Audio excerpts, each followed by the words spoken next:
महाराष्ट्रासाठी आणि महाराष्ट्राच्या हितासाठी दोघं बंधू एकत्र यावं असं अनेक वेळा ज्या ठिकाणी आपल्याला बॅनर पाहायला मिळत होते, मात्र सकाळीच शिवसेनेचे प्रवक्ते संजय राऊत यांनी ट्विट करून सूचक जे ते समोर आणलेलं आहे ते म्हणजे दोन्ही बंधू एकत्र येऊन आता हिंदी भाषेच्या विरोधात एकत्र येऊन मोर्चा काढणार आहेत। त्यामुळे अनेक मनसैनिक असेल, ठाकरे असेल, अनेक पक्ष आता सरसावलेले आपल्यासोबत जोडलेले मनसेचे नेते अविनाश जाधव, काय सांगाल? सूचक वक्तव्य संजय राऊत यांनी केल्यानंतर मोठ्या प्रमाणात आता महायुतीमध्ये खळबळ उडाली आहे। एकंदरीत मराठी भाषा आणि त्याच्यानंतर आता हिंदी भाषा सक्तीविरुद्ध आता मनसे देखील पुढे पाऊल टाकत मोर्चा काढत आहे।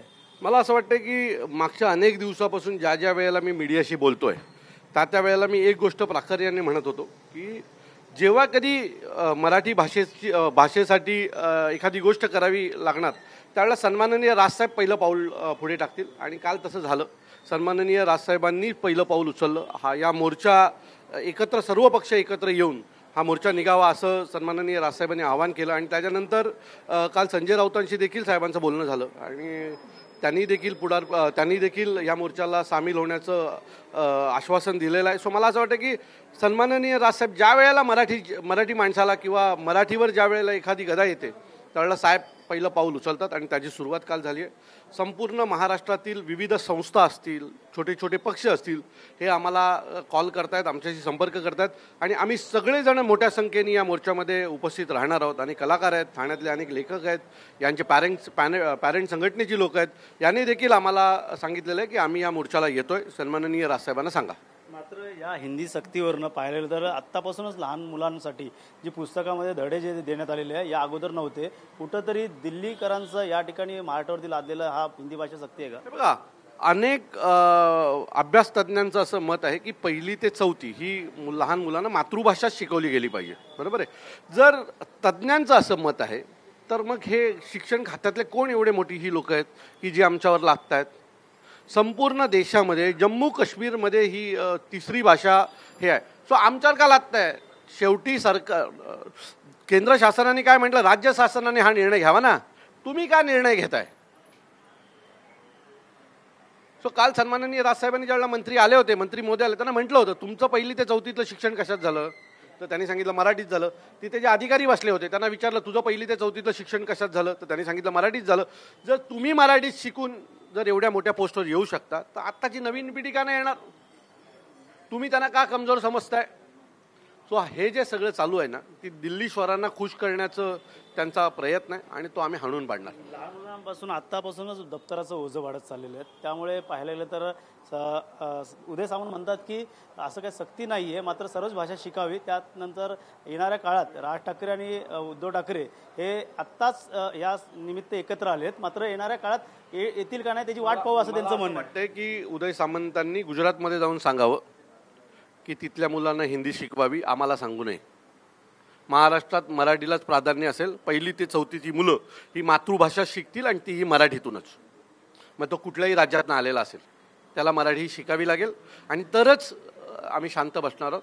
तोपर्यंत आम्ही शांत बसणार नाही। आणि निवडणुकीला तुम्ही ह्या सगळ्या मोर्चाला आणि ह्या हिंदी भाषेचा जो विषय आहे त्याला निवडणुकीच्या चष्म्यातनं पाहू नका। आत्ताच्या घडीला सर्व महाराष्ट्रातले मराठी पक्ष, मराठी संस्था, छोटे छोटे पक्ष, कलाकार, लेखक हे सगळे एकत्र येणं गरजेचं आहे, कारण आपल्या मराठी भाषेवर घात होतोय। त्यामुळे आम्ही या गोष्टीला निवडणुकीच्या चष्म्यातनं पाहत नाही।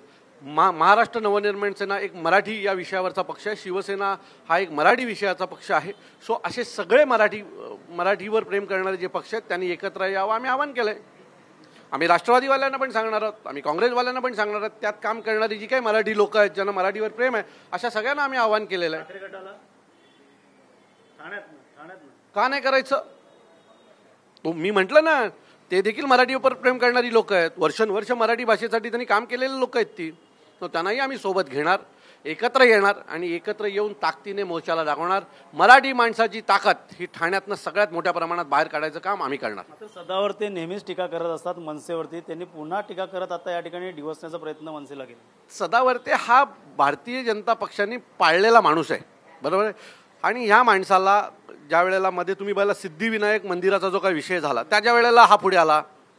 एवढीच हिंमत असेल हा साऊथला का नाही जाऊन बोलतो? कारण महाराष्ट्राने खूप जास्त मुभा दिली आहे। खरं तर अशा सगळ्यांना चौकात उभा राहून मारलं पाहिजे।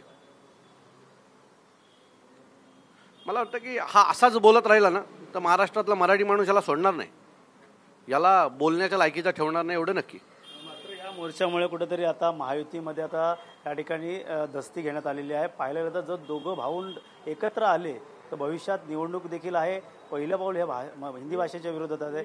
या अगोदर देखील गुजरातीचा विषय निघाला होता, परप्रांतीचा विषय निघाला होता. त्यामुळे नक्कीच कुठेतरी मुंबई महाराष्ट्र विभाजन करण्याचं काम सुरू आहे महायुतीकडनं.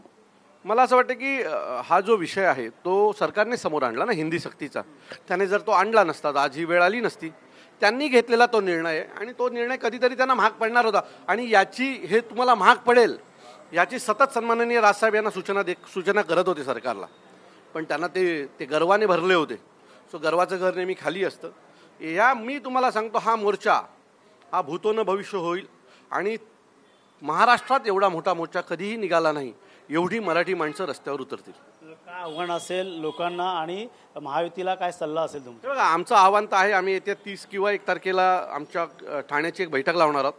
त्यात मराठीवर प्रेम करणारे सर्व पक्ष, सर्व कलाकार, सर्व लेखक, पालक संघटना या सगळ्यांना आम्ही बोलवणार आहोत आणि त्यांना आवाहन करणार आहोत मोठ्या संख्येने तुम्ही या. खरं तर कालपासून त्यांनीच समोरनं फोन करून सुरू केलेलं आहे की आम्ही येतो. एका डॉक्टरने तर काल मला फोन केला, डॉक्टर राहुल म्हणून आहेत, त्यांनी मला काल फोन केला आणि मला सांगितलं यासाठी लागणारा जो काही पाणी आहे तो आमच्याकडनं देऊ.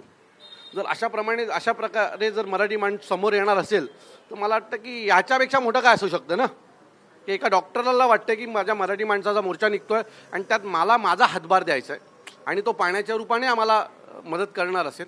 सो मला असं वाटतं की हा प्रमाण खूप वाढेल. आज पहिला दिवस आहे, पुढचे 8 दिवस महाराष्ट्रात अनेक घडामोडी घडतील एवढं नक्की. सरकारला काय सल्ला द्याल तुम्ही?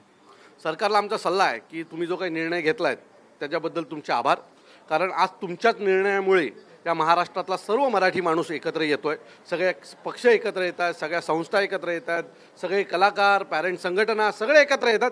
हे मराठी माणूस एकत्र करण्याचं काम तुम्ही केलं हिंदी लादून, त्याबद्दल तुमचे आभार. नक्कीच हे होते मनसे नेते अविनाश जाधव. त्यांनी सांगितलं की दोघे जे ठाकरे ब्रँड जे एकत्र येणार आहे आणि मोर्चा जो तो मोठ्या प्रमाणात असेल आणि सर्वांना देखील या मोर्चामध्ये सामील होण्याचं आवाहन त्यांनी केलेलं आहे. त्यामुळे योगेश सावंतसह गणेश सोरा, TV9 मराठी, ठाणे.